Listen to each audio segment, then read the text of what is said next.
আসসালামু আলাইকুম আইজি সাহেব। ওয়ালাইকুম সালাম। আরে শামসু ভাই যে, তা দাঁড়াই আছেন কেন? বসেন ভাই।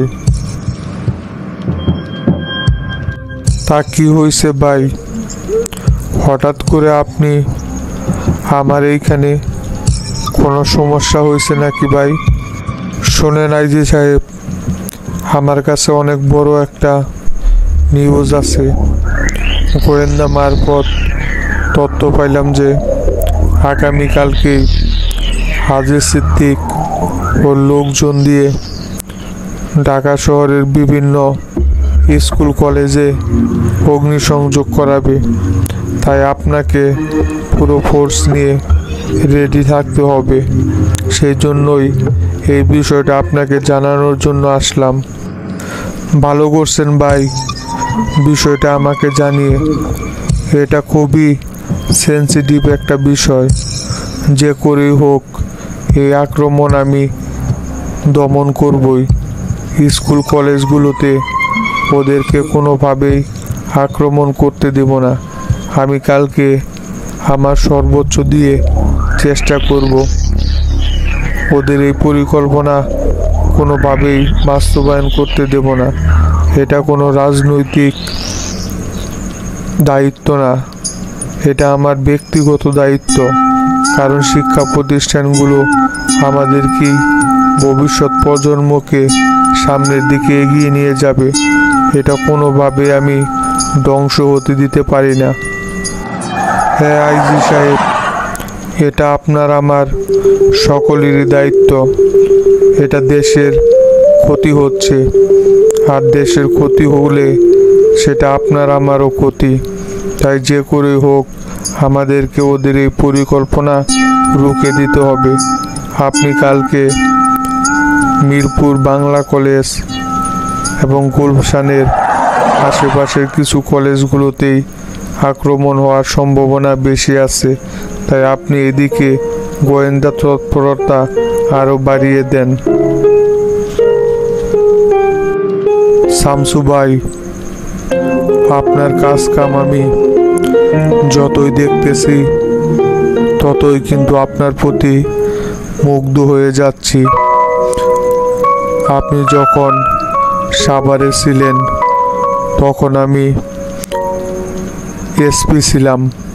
তখন আপনার নামে অনেক কথাই সহকর্মীদের কাছ থেকে শুনতে পেরেছি। কিন্তু আপনি আসলেই একজন খুবই অতি চালাক মানুষ এবং দেশপ্রেমী। সেটা এবার আমি প্রমাণ পাচ্ছি। আপনার চোখ ফাঁকি দিয়ে কোনো কিছু করা কোনোভাবেই সম্ভব না। যেখানে আমাদের ঢাকা শহরে পুরো গোয়েন্দা টিম সারাক্ষণ কাজ করে যাচ্ছে বিভিন্ন তথ্য জোগাড় করার জন্য, কিন্তু তারা এই তথ্যটি খুঁজে পেতে পারল না। আর অথচ আপনি প্রশাসনের কোনো লোক না হয়েও কিভাবে ওদের পরিকল্পনা সম্পর্কে ঠিকই জেনে গেলেন, এবং আপনার জন্যই আমরা এই হামলা প্রতিহত করতে সম্ভব হতে চলেছি। এটা আপনি যদি জনতা পার্টির সাথে না থাকতেন বা এই তথ্য যদি আপনার কাছে না থাকতো, তাহলে আগামীকালকে দেশে যে কত বড় একটা দুর্ঘটনা ঘটেই যেত সেটা একমাত্র আল্লাহ বলতে পারে। এ সব কিছুই ভাই সাধারণ মানুষের দোয়া এবং আল্লাহর রহমত। আল্লাহ আমার দিকে চোখ তুলে তাকিয়েছেন, তাই আমি দেশের জন্য কাজ করতে পারতেছি। জীবনে কখনোই কারোর সাথে অন্যায় করি নাই এবং অন্যায় কাউকে আমার সামনে করতেও দেইনি। সারা জীবন আমি অন্যায়ের বিরুদ্ধেই কাজ করে এসেছি এবং ভবিষ্যতেও অন্যায়ের বিরুদ্ধেই কাজ করে যাব। আসলে ভাই আপনি অনেক বড় মনের একজন মানুষ। আপনার মতো রাজনৈতিকবিদ আমি আমার চাকরির জীবনে একজনও খুঁজে পাই নাই। সবাই শুধু নিজের স্বার্থের জন্যই কাজ করে যায়। এখনকার রাজনীতি তো এটা একটা ব্যবসায় পরিণত হয়েছে। নেতাকর্মীরা নির্বাচনের আগে টাকা পয়সা খরচ করে নির্বাচন করে এবং তাদের ধান্দা থাকে পরবর্তী 5 বছর এর চাইতে 10 গুণ বেশি এখান থেকে ইনকাম করবে। কিন্তু জনগণের সেবা করার মতো সেবক এখন আর খুঁজে পাওয়া যায় না, যেটা আপনার ভিতরে আমি অনেক বছর পর দেখতে পারলাম। আপনার জন্য সব সময় আমার দোয়া থাকবে। আপনি ভবিষ্যতে আরও অনেক দূর এগিয়ে যান। আপনার মতো নেতা জনগণের খুব দরকার। দোয়া করবেন ভাই, সারা জীবন যেন ন্যায়ের পথে থেকে মানুষের সেবা করে যেতে পারি। এখন তাহলে ভাই আমি উঠলাম। আপনাকে যেভাবে বললাম সেভাবে কাজ করেন। আমি ওই বিষয়টার দিকে নজর রাখতেছি। ঠিক আছে ভাই, যান তাহলে আপনি। চিন্তা করবেন না, আমি আমার সর্বোচ্চ দিয়ে চেষ্টা করব। ওদেরকে কোনোভাবেই সফল হতে দিব না।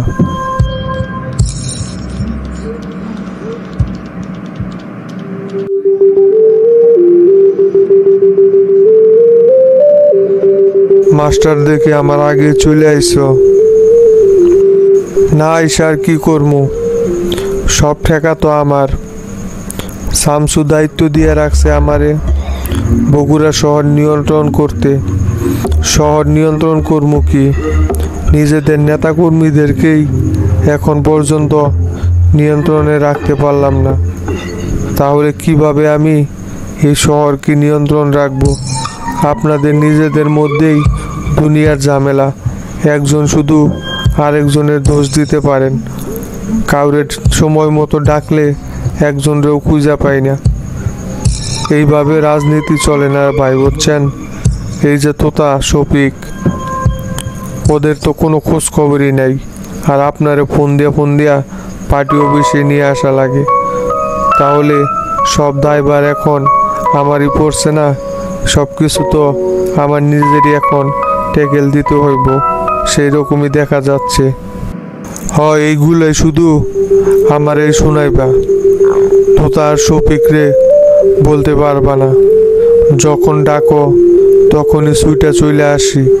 কই তোমার ওই পছন্দের নেতা দুইজনের একজনেরও তো কোনো জায়গায় দেখতেছি না। সব দায় কি তোমার আর আমার নাকি? তুমি ফোন দিলা, সাথে সাথে বাসাতে বের হয়ে চলে আসলাম।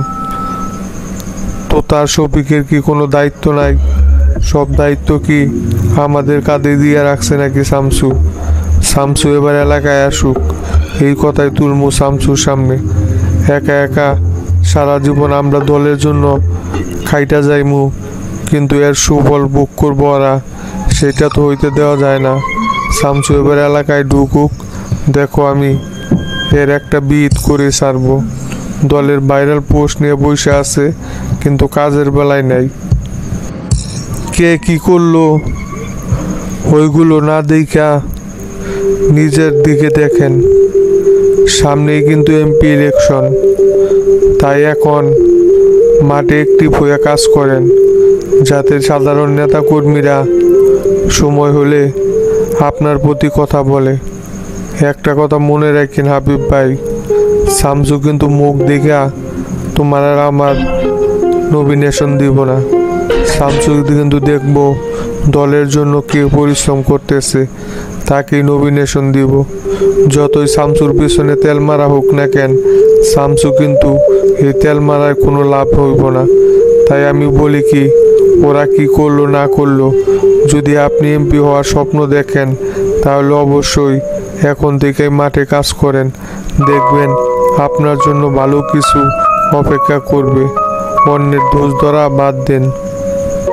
আরে না মাস্টার, ওইগুলো নিয়ে আমি টেনশন করতেছি না। এখন থেকে আমি নেতাকর্মীদের সাথে একদম মিশে গেছি, তাদের সাথে কাজ করতেছি। সকল নেতাকর্মী তো আমার সাপোর্টেই কথা বলতেছে। তারা এবার আর কোনো কিছু শুনতে চায় না, শুধু আমারে এমপি হিসাবে দেখতে চায়। তৃণমূল থেকে শুরু করে থানা উপজেলা পর্যায়ের সকল নেতাকর্মী আমার সাপোর্টে কাজ করতেছে।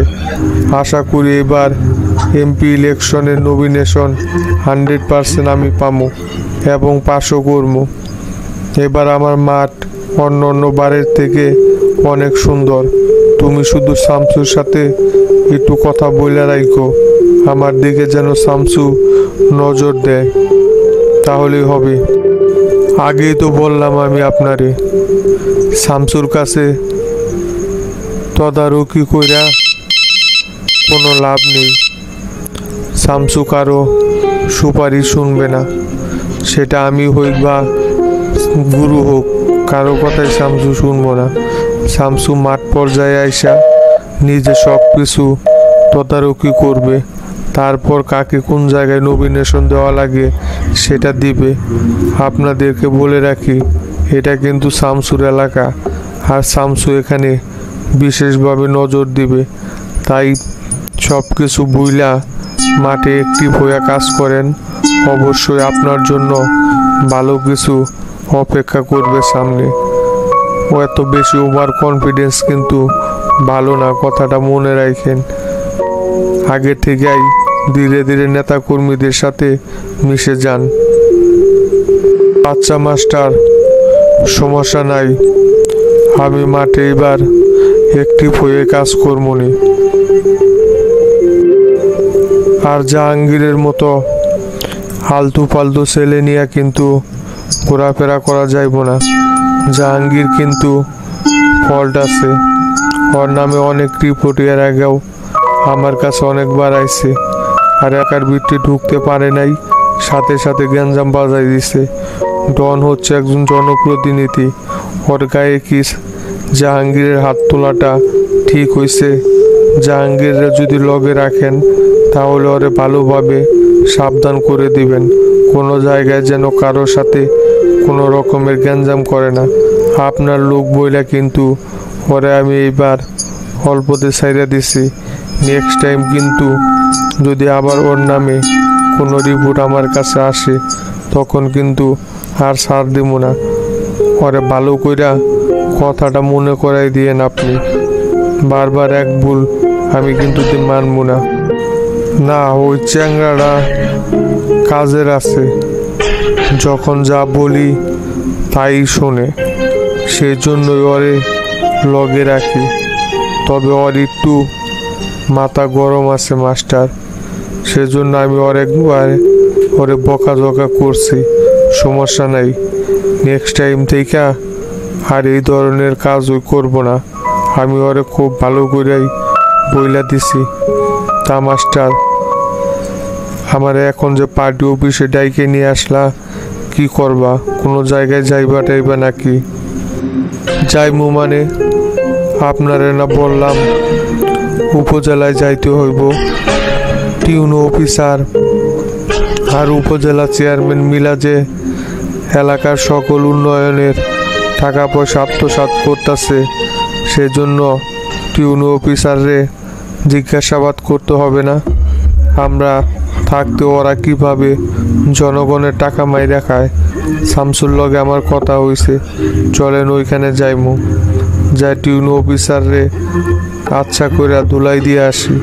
কত বড় সাহস, বগুড়া শহরে আইসা দুর্নীতি কইরা যাইব, আর আমরা এটা কি বৈশা বৈশা দেখবো নাকি? এটা শামসুর এলাকা, এইখানে কোনো রকমের দুর্নীতির স্থান নাই। যায় দেখো গা, ওই টিউনো অফিসার সাথে তলে তলে তো তার শফিকের মনে হয় হাত আছে। ওগের ছত্রছায়াই দেখো যাইয়া দুর্নীতি কইরা বেড়াইতেছে। এত কথা বললেন না তো, চলেন দেখি। আগে যে টিউনো অফিসারে ধরি, তারপর সকল তথ্যই বের হয়ে আসবনি। আচ্ছা ঠিক আছে, তাহলে চলো।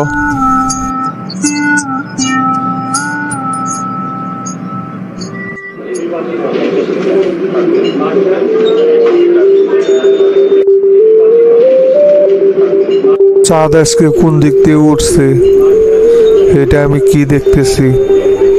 জেলার দুই অভিভাবকই দেখি আমার মতো ছোট্ট একটা অদমের কাছে আইছে।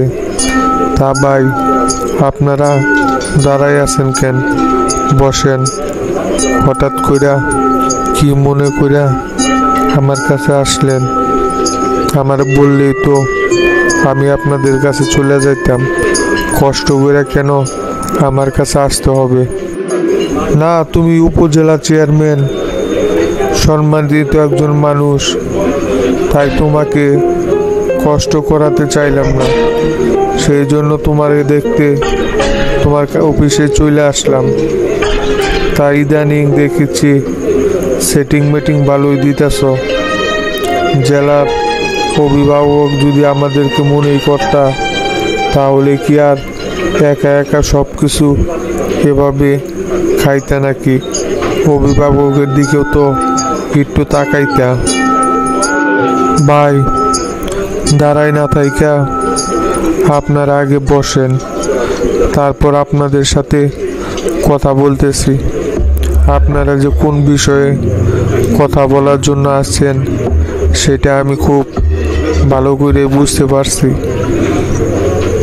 শোনো আরিফ, তুমি আর টিউনু সাহেব মিলা যে উপজেলার সব প্রজেক্টের টাকাগুলো দুই হাত ভরে মাইরা দিতেছ, সেই তথ্য কিন্তু আমাদের কাছে আছে। দেখো মিয়া, তোমরা উপজেলা চেয়ারম্যান হয়ে যদি সব খাইয়া ফেলাও তাহলে আমরা রাজনীতি করি কি কারণে? জেলার বড় বড় পদ নিয়ে আসি এমনি এমনি নাকি? এই পদে আসতে টাকা খরচ হয় নাই? তোমরা মিয়া আমাদের তো এখন কোনো মূল্যায়নই করতেছ না। ভাই যে কি বলেন না, কই আর কাজ আসে?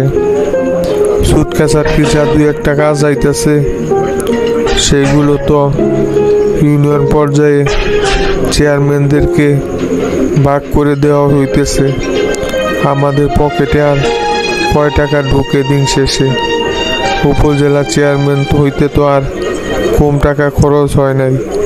তাই ভাই, কিছু যদি এখান থেকে বের করতে না পারি তাহলে সংসার চালাবো কিভাবে?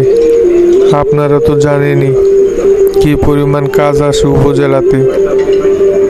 এগুলি আবার টিউনু সাহেব নিজে হ্যান্ডেল করতেছে। এখান থেকে দিন শেষে খুব একটা অ্যামাউন্ট ঢোকে না ভাই। আপনাদেরকে কি জানাবো আর কি বা ভাগ দিব, সেই জন্যই ভাই কিছু বলা হয় নাই। দেখো মিয়া, এইগুলো উল্টাপাল্টা বুঝ আমাদেরকে দিয়ে কোনো লাভ নাই। আমরা কিন্তু এই লাইনের লোক, কোন জায়গায় কি হইতাছে সব তথ্য কিন্তু আমাদের কাছে আসে। গেছে মাসেও প্রায় 20 কোটি টাকার কাজ আইছে এই উপজেলায়। কয় টাকার কাজ তুমি ইউনিয়ন পর্যায়ে দিছ? প্রায় অর্ধেক টাকাই তো তুমি আর টিউনু সাহেব মিলা পকেটে ঢুকাইছ। মনে করছো কি আমাদের কাছে কোনো তথ্য নেই? দেখো, তোমরা টাকা খাও, তাতে আমাদের কোনো যায় আসে না। সরকারের টাকা সরকারি লোকেরা মাইরা দিব, এখানে আমাদের কিছু বলার নেই। তবে সেখান থেকে তো তার আমারেও প্রতি মাসে নির্দিষ্ট পরিমাণ একটা অ্যামাউন্ট দিতে হবে। সবই যখন আপনারা জেনে গিয়েছেন তাহলে আর লোকে এত কোনো লাভ নাই। আচ্ছা ঠিক আছে, আমরা আপনাদের বিষয়টা ভেবে দেখব। উপজেলা চেয়ারম্যানের সাথে আমি আপনাদের কথা বলতেছি, আপনাদের জন্য কিছু ব্যবস্থা করব। শুধু অনুরোধ আপনাদের কাছে, আমরা যেই কাজগুলো করতেছি এটা কোনোভাবেও যেন বাইরে প্রকাশ না হয়, তাহলে কিন্তু আমাদের ইনকামটা একদম বন্ধ হয়ে যাবে। আপনাদের কি করতে হবে না করতে হবে সেটা আমি করব, আপনাদের ব্যবস্থা আমি নিতেছি। আপনারা এটা নিয়ে চাপ নিয়েন না, শুধু আমাদের দিকে একটু সুনজর দিয়ে রাখেন। ছেলে মেলে মানুষ আমরা, আপনারাই তো আমাদেরকে দেখবেন। এই তো এতক্ষণে বুদ্ধিমান ছেলের মতো কথা বলছো। কথায় আছে না, 10 মিলে করি কাজ, হারি জিতি নাহিলাস। সবাই মিলা ভাগ যোগ করে খাইলে অল্প ভাগে পাইলেও সেটা অনেক দিন পর্যন্ত খাওয়া যাইব। আর যদি একাই সব কিছু খেতে চাও তাহলে কিন্তু 2 দিন পরে কোনো কিছু আতায়া পাইবে না। কথাটা মনে রাখো। আমি তোতা, এই জেলার সেক্রেটারি। আমি যদি তোমার নামে রিপোর্ট করি তাহলে কিন্তু এই টিউনও এই উপজেলায় থাকতে পারবে না, তুমিও আর চেয়ারম্যানগিরি করতে পারবে না। অতএব তোমাকে আমাদের প্রয়োজন আছে, আমাদের সাপোর্ট তোমার দরকার। আগামীতে আবারও উপজেলা চেয়ারম্যানের নির্বাচন করতে হইলে তখন আমরা পাশে থাকবো তোমার। সমস্যা নাই ভাই, আমি আপনাদের কথায় রাজি আছি। আমি তো জনতা পার্টির লোক। আমি যতদিন পর্যন্ত এই উপজেলা চেয়ারম্যানের চেয়ারে আছি ততদিন পর্যন্ত আপনারা ভাগ পেয়ে যাবেন। আপনাদেরকে না দিয়ে আমি কোনো কিছু খাবো না। এখন ক্ষমতা আছে তাই 2 হাত ভরে কামাই করে নিতেছি। 2 দিন পর ক্ষমতা নাও থাকতে পারে, তখন আর এই সুযোগ পাবো না। তাই সুযোগে সদ্ব্যবহার করাটা মনে হয় আমার পক্ষে ভালো। তাই ভাই, আমি যা ইনকাম করি না কেন এর একটা অ্যামাউন্ট আপনাদের 2 জনের অ্যাকাউন্টেও চলে যাবে।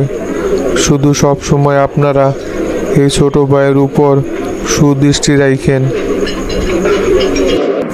আচ্ছা ঠিক আছে চাচা, আমি তোমার সাথে আছি। তোমার যত ধরনের হেল্প লাগবে আমরা তোমাকে করব। তুমি তোমার কার্যক্রম চালিয়ে যাও। তুমি যদি আমাদের সঙ্গে থাকো তাহলে আমরাও তোমার সঙ্গে থাকব। আগামী উপজেলা নির্বাচনে জনতা পার্টি থেকে তোমাকে আবার নমিনেশন নিয়ে দেওয়ার ব্যবস্থা করব।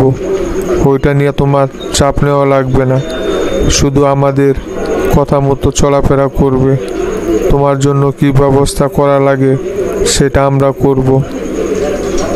থাকো তাইলে, যা যা বললাম সেইগুলো যেন মাথায় থাকে। আমরা এখন আসি। তৃতীয়বার কিন্তু তোমার কাছে আর এই বিষয়ে কথা বলতে আসবো না, কথাটা মনে রেখো।